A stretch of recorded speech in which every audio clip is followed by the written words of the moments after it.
지구 표면적의 70%를 차지하고 있는 물. 물은 모든 생명체의 근원이다. 인간의 몸도 물이 70%를 차지하고 있다. 다양한 형태로 존재하는 물. 이 중에서도 마실 수 있는 물은 0.0075%.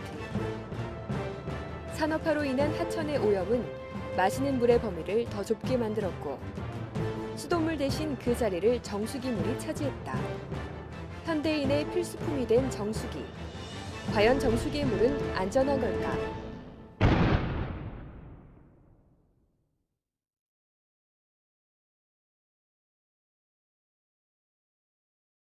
구한 말인 1908년, 서울 뚝도 정수장이 준공되면서 최초로 수돗물을 생산 공급하게 된다. 이후 100년이 지난 지금, 대한민국 상수도 보급률은 98%로 전국 대부분의 가정에 수돗물이 공급되고 있다. 양적인 성장뿐만 아니라 선진 고도시설 도입 등 수돗물의 질적인 성장도 함께 이루어졌다. 하지만 수돗물 음용률은 고작 3%. 국민 100명 중 3명 정도만 수돗물을 마시고 있다. 미국 56%, 캐나다 47%, 일본 27%와 비교해보아도 국내 수돗물 음용률은 매우 낮은 수준이다. 우리나라 사람들은 수돗물을 먹는 대신 정수기 사용과 먹는 물 구입에 연간 2조 원 이상을 지출하고 있다. 그렇다면 우리가 이용하고 있는 정수기는 어떠한 정수기일까? 지금은 이제 워낙에 많이 좀 오염 이런 것도 심하기 때문에 그래도 다른 세계는 죽어도 녹물이 좀 있어요. 우리나라는.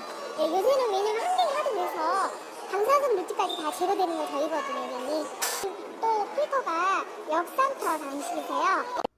국내에서 유통되는 정수기 중 80%가 역삼투압 방식의 정수기이다.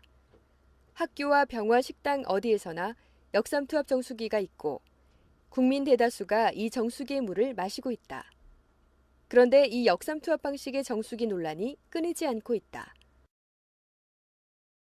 역삼투압 정수기는 인공으로 만든 미세한 막에 삼투압의 반대 방향으로 강한 압력을 가해 물을 통과시킨다.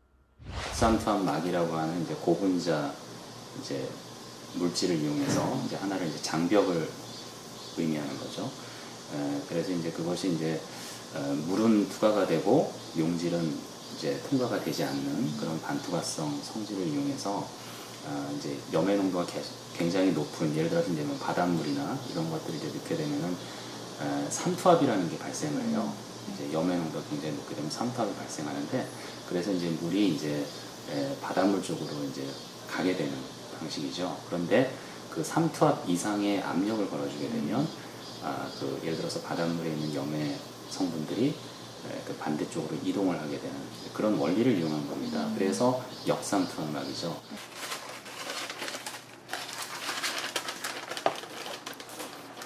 여기 보이시죠? 네. 이게 이런 얇은 막으로 되어 있는 거예요. 그리고 이쪽에서 물이 들어가서 이 안쪽으로 들어옵니다. 삼투압 형상에 의해서 안쪽으로 들어오게 되면 이 안쪽에 있던 물들이 이제 이쪽으로 해가지고 빠져나오게 되는 거죠. 이쪽으로. 여기는 한쪽은 막아져 있고 이쪽 한쪽은 막아져 있기 때문에 이쪽으로 나오는 물들이 있거든요. 여기에서 눌러주고 이쪽으로 안쪽으로 들어가게 되면 물이 이 중간에 있던 물들은 이쪽으로 새서 나오게 되는 거죠. 이 물이 다 통과하지 못한 물들은 폐수 결부로 해가지고 다시 물이 떨어지게 되는 거죠. 역삼투압막의 구멍은 머리카락의 10,000분의 1 크기로 아주 작기 때문에 가 펌프를 설치해서 물의 압력을 가해야 한다. 수돗물이 이 작은 구멍을 통과해 걸러지게 하려면 일정한 시간이 필요한데, 그러는 동안 많은 양의 수돗물이 수압에 밀려 배출구로 버려진다. 어느 정도의 물이 버려지는 것일까? 취재팀은 역삼투압 방식의 정수기에서 버려지는 물을 직접 측정해봤다. 일반 가정집에서 사용되는 정수기에서 마실 물 0.5리터를 얻기 위해 배수관을 통해 버려지는 물의 양을 측정해보았더니 1.8리터나 됐다. 1리터를 마시기 위해 3.5리터를 버려야 하는 셈이다.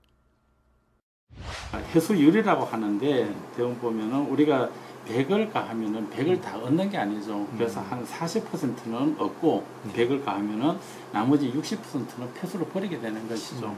그럼 해수율이 40%밖에 안 되는 거죠. 그러니까 예, 굉장히 많이 낭비하게 되는 것이죠. 사실 그것이 이 멤브레인 공정의 가장 큰 어떻게 보면 좀 단점이고 앞으로 해결해야 될 문제이긴 하죠.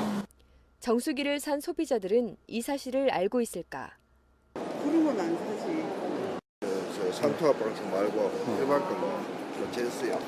뉴스에서 봤어요. 그리고 그 물은 벌어지는 물이라고 얘기하지만 그동안 생활하면서 다 사용을 할 수 있고요. 고객님 이런 부분들은 생활하면서 사용할 수 있습니다. 근데 불편하게 대부분 사용 안 하시니까 뭐 그냥 이런 부분들이 뭐 벌어지기도 합니다.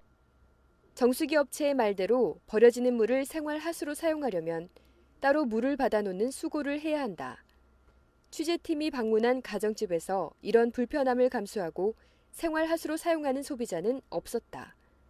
소비자 대부분은 물이 낭비되는 사실조차 모른다. 그리고 버려지는 물의 비용도 소비자의 몫이 된다. 그냥 수돗물을 그냥 마시는 거하고 정수기를 통해서, 그러니까 이게 한 달에 한 번씩 와서 코디해주는 정수기들을 이렇게 통해서 비용 비교를 대략 해봤습니다. 연간 한 40만 원 조금 넘게 차이가 나요.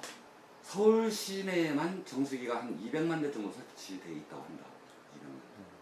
200만 대, 한 대당 40만 원씩이면 그게 얼마입니까? 한 8천억 정도 됩니까? 그 정도가 그냥 쓸데없는 비용이라는 거죠. 역삼투압 정수기에 사용되는 핵심 부품인 역삼투막 필터는 물의 오염물질을 제거하는데 탁월한 성능을 발휘한다. 가장 많이 하고 있는 것이 이제 이런 해수 담수화, 바닷물에서 음성분을 이제 분리해내는 거죠. 해수 담수화나 아니면 이제 초순수 제조할 때, 그다음에 이제 뭐 합해수 재이용을 위해서 역삼투압 기술을 이제 해주는 경우도 있고요. 전자 현미경으로 본 역삼투압 필터 단면은 0.001 마이크로미터. 아주 치밀해 나노 크기 입자도 통과하지 못하는 구조다. 이 작은 필터를 통과하면 대부분 오염물질은 제거되지만 문제는 칼슘과 철 등 물속에 녹아있는 유무기 물질까지 걸러지게 된다. 이렇게 깐깐하게 걸러진 물에는 미네랄이 없다. 즉 순수한 H2O, 증류수에 가까운 물이 된다. 미네랄이 없는 물을 마셔도 괜찮은 걸까? 이 미네랄 같은 게 대표적으로 작지만 부족하면은 우리 몸이 결단나는, 우리 몸이 벽이 생길 수 있는, 작동되지 않을 수 있는, 자동차로 치면은 윤활유라든지 엔진 오일 같은 거라고 생각하시면 되거든요. 이 미네랄이라는 역할은 인체 구전 성분부터 신경 전달 물질, 또 세포 간의 그런 신호 전달 물질, 굉장히 하는 일들이 많죠. 물에서 얻을 수 있는 미네랄은 칼슘, 칼륨, 마그네슘 등이다. 우리 몸을 정상적으로 유지하기 위해서 이들의 역할은 매우 중요하다. 물을 많이 이제 공급을 하루에 2.5리터 이상을 마시는데 2리터 그 정도의 물로 우리가 마시고 배출을 하고 하는데 거기에 대부분 보면 다른 사람들은 거기 물에 의해 가지고 우리가 영양분을 공급하는 것보다 음식물에 의해 가지고 영양분을 공급을 받고 물을 깨끗하게 마시는 게 좋다고 얘기를 하지만은 저는 그게 아니고 우리한테는 순수하게 물에 많이 포함되어 있는 미네랄 성분을 그냥 우리가 마심으로써 거기에서 어느 정도의 신체의 밸런스를 유지할 수 있도록 하는 것이 제일 중요하다고 생각하고 있는 거죠. 우리가 미네랄이 없는 물은 어떻게 보면 제가 보기에는 죽어있는 물하고 똑같아요. 저는 미네랄이 녹아있어야지 물로서의 가치를 지닌다 이렇게 말씀드릴 수 있어요. 하지만 정수기 업체는 굳이 물에서 미네랄을 섭취할 필요가 없다고 주장한다. 일반 음식물 섭취로 인체에 필요한 미네랄을 충분히 섭취할 수 있다는 것이다.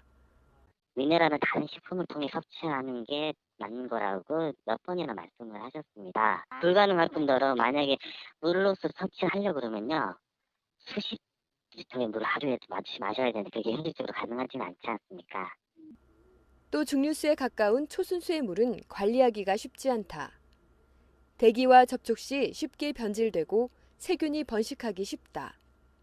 정수기에 있는 물을 우리가 계속해서 그걸 유지 관리를 제대로 안 해주면 그 물은 쉽게 대기에서 미생물에 오염될 가능성이 상당히 높은 거죠. 좋은 물의 또 다른 조건 중에 하나는 재오염이 되면 안 돼요.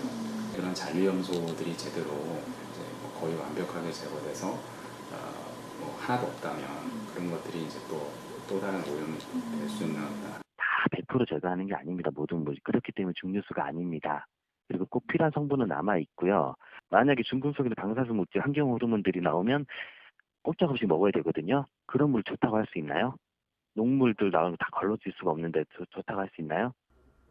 또 논란이 되는 것은 역삼투압 방식의 정수기 물은 산성을 띈다는 것이다.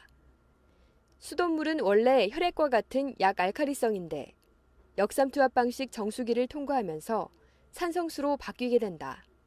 산성수를 장기적으로 먹게 되면 몸의 균형이 깨질 수 있다고 전문가들은 경고한다. 그러니까 산성인 물은 일단 우리 몸의 그 균형을 깰 수가 있는 거죠. 항상성을 깰 수가 있기 때문에 가능하면은 태아는 중성이거나 약간 알칼리 정도, 그 정도가 더 좋은 물이라고 볼 수가 있죠. 사람의 몸에 흐르는 체액과 혈액은 약알칼리성으로 유지되는데 산성화되면 몸은 쉽게 피로해지고 병에 걸리기 쉬워진다. 고기와 설탕을 섭취하면 혈액과 체액이 산성으로 기울게 되는데 미네랄은 체액을 중화시켜 약알칼리로 유지해주는 역할을 한다. 이에 대해 정수기 업체는 국가에서 지정한 수소 이온 농도의 범위를 충족한다고 말한다. 우리 몸은요, 어떤 산성 물질이 들어와도 스스로 자기가 어떤 pH를 조절하도록 돼 있기 때문에요.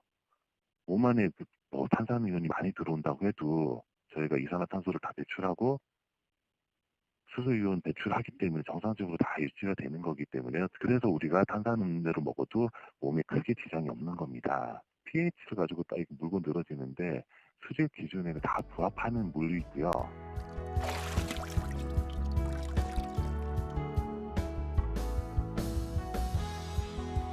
국민들은 안전하고 좋은 물을 마시기 위해서 고가의 비용을 지급하고 정수기를 구입한다. 역삼투압 정수기 논란은 계속되고 있지만 이를 알고 있는 소비자는 많지 않다. 수돗물을 밀어내고 깨끗한 물을 내세우는 정수기 산업. 환경오염과 건강이란 잣대가 현대인의 물 선택의 중요한 판단 기준이 돼버린 지금. 소비자가 올바른 판단을 할 수 있도록 정수기 물에 대한 정확하고 객관적인 정보를 알려줄 필요가 있지 않을까. 어찌되었든 먹는 물을 선택하는 것은 소비자의 몫이기 때문이다.